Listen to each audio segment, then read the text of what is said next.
வணக்கம் நண்பர்களே, இந்த பதிவில் குரு பெயர்ச்சியுடைய பலனை தொடர்ச்சியாக கடகராசி நண்பர்களுக்கு பார்க்கலாம். 2025ஆம் ஆண்டு குரு பெயர்ச்சி நடக்க இருக்கிறது. பெயர்ச்சிகளில் ரொம்ப முக்கியமாக எல்லோரும் ஆவலுடன் எதிர்பார்க்கக்கூடியது சுபகிரகமாக ஜோதிடத்தில் கொடுக்கப்பட்ட இந்த குரு பெயர்ச்சி. ஆனால் இந்த குரு கிரகம் இயற்கை சுபகிரகம் அப்படின்னு சொல்லப்பட்டாலும் எல்லோருக்கும் இது சுபமான பலன்களை தருவதில்லை. இது ரொம்ப முக்கியமான ஆதிபத்திய பலன்களையும் கண்டிப்பாக நம்ம தெரிந்து கொண்டுதான் இந்த பலன்களை எடுக்க வேண்டும். சிலருக்கு பாதகாதிபதியாக இந்த குரு வருவார், சிலருக்கு அஷ்டமாதிபதியாக வருவார், சிலருக்கு கேந்திராதிபத்திய தோஷத்தை கொடுப்பார், சிலருக்கு 6ஆம் வீட்டுக்குடைய தோஷத்தை கொடுப்பார். ஸோ அந்த வகையில் நம்ம ரொம்ப முக்கியமாக இந்த குருவை பற்றி ரொம்ப தீர யோசித்து அனலைஸ் செய்துதான் பலன்களை எடுக்கக்கூடிய நிலையாக ஜோதிடத்தில் இருக்கிறது. அந்த அடிப்படையில் இப்பொழுது 2025ஆம் ஆண்டு குரு கிரகம் எந்த வீட்டிலிருந்து எந்த வீட்டிற்கு மாறுகிறார் அப்படின்னு பார்க்கும் பொழுது ரிஷபத்தில் இருந்து மிதுன ராசிக்கு காலச்சக்கரத்தின் 3ஆம் வீட்டில் குரு மாறுகிறார். இந்த மாற்றம் கடகராசி நண்பர்களுக்கு என்ன பலன்களை கொடுக்க இருக்கிறது அப்படின்னு பார்க்கலாம். கடகராசிக்கு இயற்கையிலேயே ஒரு ரொம்ப அற்புதமான எக்ஸ்ட்ரீமான நன்மைகளை கொடுக்கக்கூடிய ஒரு ஆதிபத்தியமும் கண்டிப்பாக ருணரோக சதுருஸ்தானம் என்று சொல்லக்கூடிய கடன்கள், எதிரிகள், அதிகமான ஆரோக்கிய பிரச்சனைகள், கோர்ட் கேஸ் போன்ற வம்பு வழக்குகள் இதையும் கொடுக்கக்கூடிய ஒரு பலன்களையும் இந்த குரு கிரகம் செய்கிறார். இது ரொம்ப ஒரு ஜோதிடத்திலேயே ஒரு டஃப்பான நிலை அப்படின்னு கூட நம்ம புரிந்து கொள்ளலாம். இது எப்படி பலனை எடுக்க வேண்டும்? 2 ஆதிபத்தியத்தை கொடுக்கக்கூடிய ஒரு கிரகம் ஒரு வீட்டில் அமரும் பொழுது எந்த மாதிரி பலன்களை கொடுப்பார் அப்படின்னு நம்ம இந்த இன்டர்பிரேஷன் எடுப்பது கூட ரொம்ப ஒரு இன்ட்ரெஸ்டிங்கான விஷயம்னு சொல்லலாம், கொஞ்சம் சேலஞ்சிங்கான விஷயம்னு கூட சொல்லலாம். ஸோ இப்பொழுது இந்த ராசிக்குடைய குரு கிரகம் கடக ராசிக்கு 6, 9 கிரகம் 12ஆம் வீட்டில் போய் மறைய போகிறார். ஸோ இது ரொம்ப முக்கியமான ஒரு பயிற்சியாக இவங்களுக்கு நம்ம எடுத்துக்கொள்ள வேண்டும். இயற்கை சுபகிரகம் இவர்களுக்கும் 9 வரக்கூடிய அந்த கிரகம் 12இல் மறைவது என்ன பலன்களை கொடுக்கும்?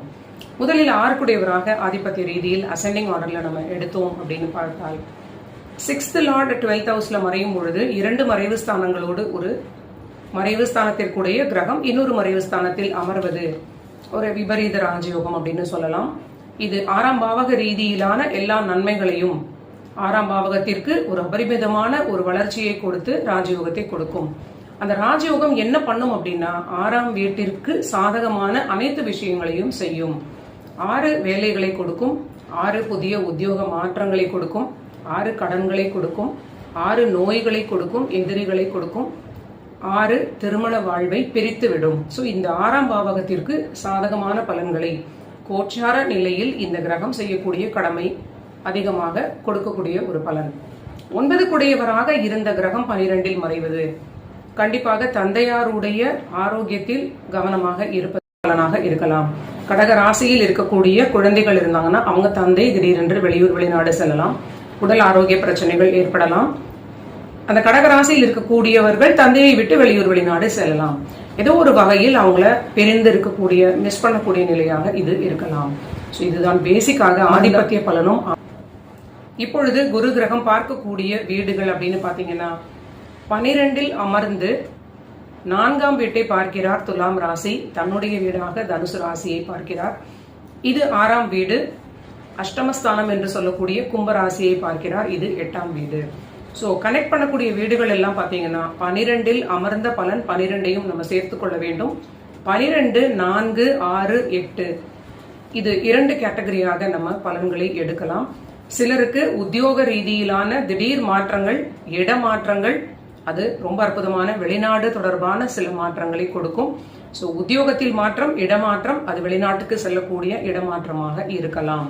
அதே சமயம் 6 ஆரோக்கிய பிரச்சனை, 4 சுகஸ்தான பிரச்சனை, 12இல் அமர்ந்த குரு கிரகம் மருத்துவ விரயங்களை கொடுத்து சுகஸ்தானத்திற்கான மருத்துவ விரயங்கள், ஆரோக்கிய பிரச்சனை சடனாக ஏற்படக்கூடிய 8ஆம் வீட்டுக்கு தொடர்பாக எல்லாமே திடீரென்று நடக்கக்கூடிய நிலையாக இருக்கலாம்.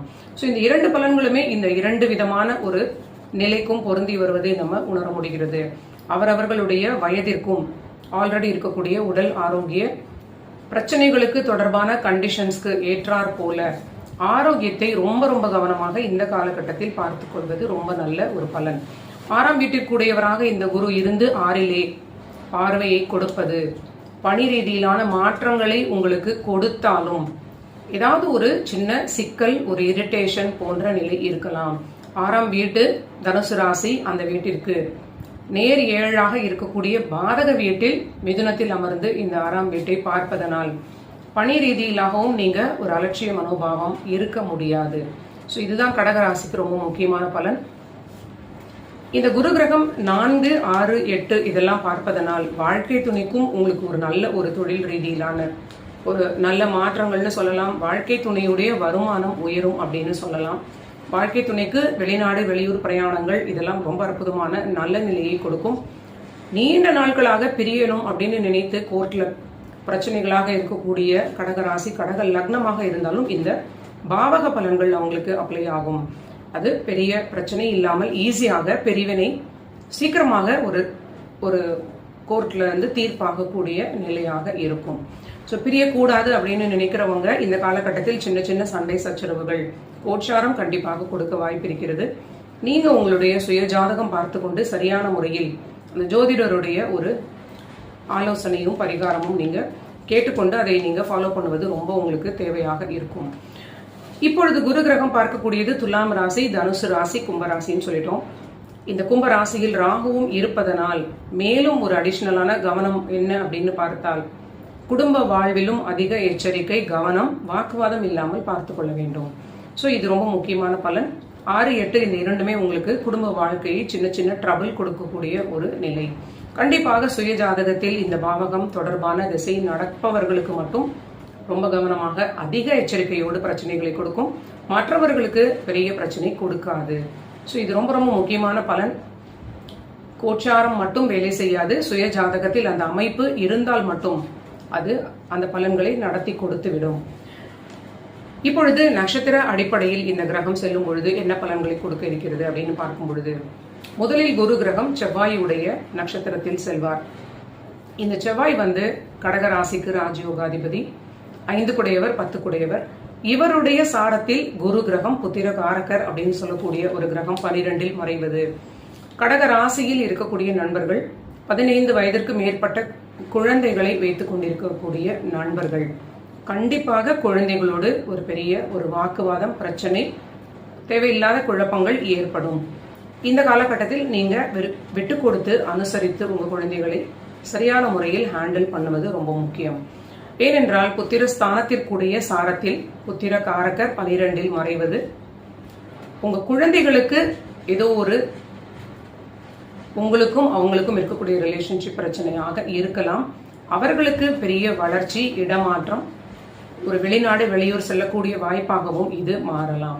சில நண்பர்களுக்கு பூர்வீகத்திலிருந்து கிளம்பி வெளியூர் செல்லக்கூடிய நிலையாக இது இந்த குருவினுடைய மிருகசீரிட சாரம் ஒரு நல்ல பலன்களை கொடுக்கும்.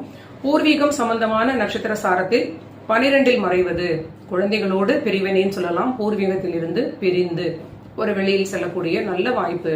ஸோ ஒரே பலன் பார்த்தீங்கன்னா நமக்கு நன்மையாக சில விஷயங்களை நமக்கு கொடுக்கிறது, நமக்கு பிரச்சனையாக சில விஷயங்களை நம்ம எடுத்துக்கொள்ளக்கூடிய ஒரு தூண்டுதலை கொடுக்கிறது. கிரகங்கள் பாரபட்சமே இன்றி ஒரே விஷயத்தை செய்கிறது. பூமியில் தான் அதனுடைய பலன்கள் மாறி மாறி நமக்கு நன்மை தீமைகளை நாமே இங்க உருவாக்கி கொண்டிருக்கிறோம் அப்படிங்கிறது ரொம்ப எளிதில் சுலபமாக புரிந்து கொள்ள முடியும். ஸோ அடுத்ததாக திருவாதிரை நட்சத்திரத்தில் குரு கிரகம் செல்லும் பொழுது அந்த ராகு கோச்சாரத்தில் இந்த காலகட்டத்தில் உங்களுக்கு அஷ்டமஸ்தானத்தில் இருப்பதனால் பணியிடத்தில், உங்களோட சுற்று வட்டாரத்தில் நீங்க இருக்கக்கூடிய குடியிருப்பு அபார்ட்மெண்ட்ஸ்ல இருந்தாலும் சரி, உங்களுடைய குடும்ப வாழ்வில் உங்க குடும்பத்தினருக்கு இடையே இருக்கக்கூடிய நிலையிலும் சரி, வெளிவட்டார வெளியில இருக்கக்கூடிய எந்த பெண்களோடும் நீங்க குடும்ப வாழ்வில் பிரச்சனைகளை ஏற்படுத்தாத அளவிற்கு அவங்களோட லிமிடேஷன்ஸை நீங்க சரியாக கையாள வேண்டும். யாருடைய தலையீடும் உங்க குடும்பத்திற்குள் வராத அளவிற்கு குடும்ப வாழ்க்கையை நீங்க ப்ரொடெக்ட் செய்து கொள்ள வேண்டும். ஏனென்றால் அஷ்டமஸ்தானத்தில் இருக்கக்கூடிய ராகு 2ஆம் வீட்டை பார்ப்பார். இது தேவையில்லாத குடும்ப வாழ்க்கை பிரச்சனை, கணவன் மனைவி இடையே ஒரு ஆர்குமெண்ட்ஸ், இது போன்ற ஒரு குழப்ப நிலையை கொடுக்க வாய்ப்பிருக்கிறது. அடுத்ததாக திருவாதிரை நட்சத்திரத்தில் முடித்துவிட்டு தன்னுடைய நட்சத்திரமாகிய புனர்பூசத்தில் குரு கிரகம் செல்லும் பொழுது இதுவும் ஒரு நன்மையான பலன்கள் அப்படின்னே சொல்லலாம். ஆனாலும் இந்த பலன்கள் முழுவதுமாகவே குழந்தைகளோடு உங்களோடவே இருக்கக்கூடிய குழந்தைகளாக இருந்தால் நீங்க அனுசரித்து செல்ல வேண்டும். திடீரென்று அவங்க ஒரு நான் கோஆபரேஷன் அப்படின்ற ஒரு நிலையை காட்ட வாய்ப்பு இருக்கிறதுன்னு சொல்லலாம். கணவன் மனைவியிடையே கூட இதே நிலை நடப்பதற்கு அவ்வப்பொழுது வாய்ப்பு இருக்கிறதுன்னு சொல்லலாம். உங்களுடைய பணியிலும் நீங்க அலட்சியம் இல்லாமல் கொஞ்சம் எச்சரிக்கையாக இருப்பது, முக்கியமாக பெண்களிடம் ரொம்ப எச்சரிக்கையாக இருப்பது ரொம்ப நல்ல நிலை அப்படின்னு சொல்வது 8ல் இருக்கக்கூடிய ராகுவிற்கு கொடுக்கப்படக்கூடிய பலன்கள். மேலும் அடிஷனலாக குருவிற்கு நம்ம இந்த பயிற்சிக்கு சம்பந்தம் இல்லாத அப்படிங்கிற ஒரு நிலையாக வரக்கூடிய சனியை எடுத்துக்கொண்டாலும், மற்றொரு புறம் குரு கிரகம் 12ல் இருக்கக்கூடிய அந்த நிலையில் அந்த குரு வீட்டில் இருக்கக்கூடிய சனி கிரகம் உங்களுடைய சந்திரனை, கடகத்தில் இருக்கக்கூடிய சந்திரன் உள்ள நண்பர்களுடைய அந்த சந்திரனை திரிகோணமாக சனி பார்ப்பதனால் கண்டிப்பாக மனக்குழப்பம், டிப்ரெஷன் ஏற்பட வாய்ப்பிருக்கிறது.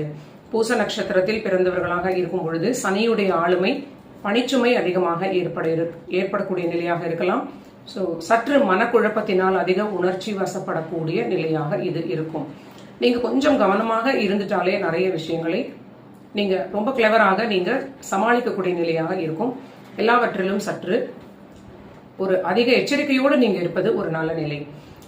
மேலும் இந்த குரு பார்க்கக்கூடிய வீடுகளால் சில வீடுகளுக்கு இன்னும் கொஞ்சம் கவனமான நிலையை கொடுக்கப்பட்டிருக்கிறது. அதாவது குரு பார்க்கக்கூடிய வீட்டிற்கு அடுத்த வீடு கொஞ்சம் ட்ரபிள் ஆகும் அப்படின்னு நான் நிறைய சொல்லிக்கொண்டே வந்திருக்கிறேன் இனிஷியலா என்னுடைய வீடியோஸ்ல. அந்த வகையில் 4ஆம் வீட்டை குரு எக்ஸ்பேண்ட் பண்ணுகிறார், இடமாற்றம் உங்களுக்கு கிடைக்கும்னு சொல்லிட்டோம். இந்த பலன்களில் நீங்க இன்னொரு பலன் அடிஷனலாக சேர்த்து கொள்ளலாம். சுப விரயங்களாக கடன் வாங்கி வீடு வாகனங்கள் வாங்கி கொள்ளலாம்.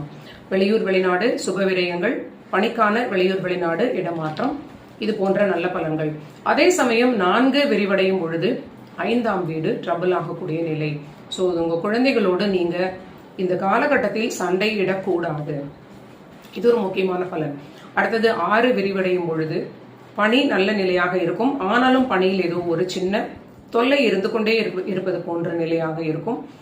6 சம்பந்தப்பட்ட அந்த பிரச்சனைகளால் 7ஆம் வீடு வாழ்க்கை துணை அவங்களுடைய சில நிலை உங்களுக்கு ஒரு தக்க வைத்துக் கொள்வதற்கு முயற்சிகளை அதிகம் கொடுக்க வேண்டிய நிலை.